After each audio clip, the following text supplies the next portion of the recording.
c'est encore plus puissant d'être dans des endroits, dans des cadres si magnifiques et prestigieux et ça donne une ampleur à la musique, ça donne, enfin, tout ça se répond et c'est super quoi.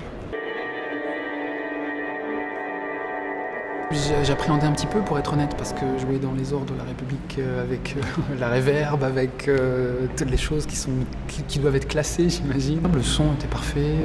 Le lieu, c'est quand même c'est une chance inouïe, je trouve, de pouvoir jouer là. J'avais l'impression d'être dans une espèce d'église laïque, d'être dans un espèce de cocon magnifique, doré. Je me sentais bien, c'était luxe. Je suis parisien depuis 72, mais c'est la première fois que je viens à la mairie. Donc c'est quand même somptueux. Jacques, tu te perçois comme un marquis qui est parti dans le maquis. Ça résonne, c'est un beau son. Donc on a quand même pu, avec Freddy Coella, faire du blues. Et le blues, ça a du shout, il faut projeter la voix et donc elle est bien revenue. C'est assez incroyable, je pense que quand je serai vieux, je dirai à mes enfants que j'ai joué là.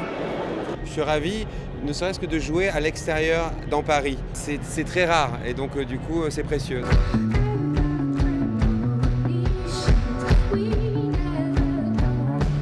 C'est génial, en plus je suis parisienne donc il y a un vrai côté tout d'un coup être à l'hôtel de ville, c'est assez impressionnant. Paris pour moi c'est encore un peu trop, bon on est chez nous. Je veux dire, Paris en tout cas pour moi est une promesse on va dire d'une nouvelle ville européenne. C'est ma ville chérie, j'adore Paris. Le sexe, le fromage, le vin, je sais pas, la magie aussi. En fait c'est une ville où moi j'ai vécu plein de trucs magiques. La maison.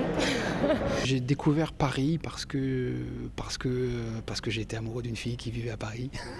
J'ai un vrai rapport amour-haine, un endroit dans lequel que j'ai besoin de fuir, j'ai besoin de partir et parfois quand je reviens à Paris, je le revois avec un regard neuf, donc je l'aime, mais ça ne dure pas longtemps. Vous savez, c'était pour l'ouverture de Paris-Plage en fait, c'est pour ça. Alors on a une petite question au palmier. Est-ce que ça vous ennuie de prendre ? Je le prends avec plaisir. Quel est votre meilleur souvenir avec un palmier ? À Cuba, c'est les plus beaux palmiers que j'ai vus de ma vie et j'aurais bien aimé m'accrocher au palmier et y rester un peu parce que j'ai adoré. Voilà. Je me demande si ce moment-là de palmier, ce serait pas un de mes meilleurs moments de palmier au final. Quand tout le monde est revenu de vacances et je retourne retrouver mes palmes marocaines. Ouais. À Alicante, il y a une ville qui s'appelle Elche où il y a la plus grosse palmeraie d'Europe je crois.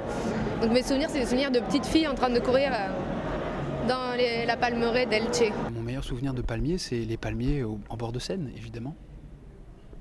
Voilà. Okay.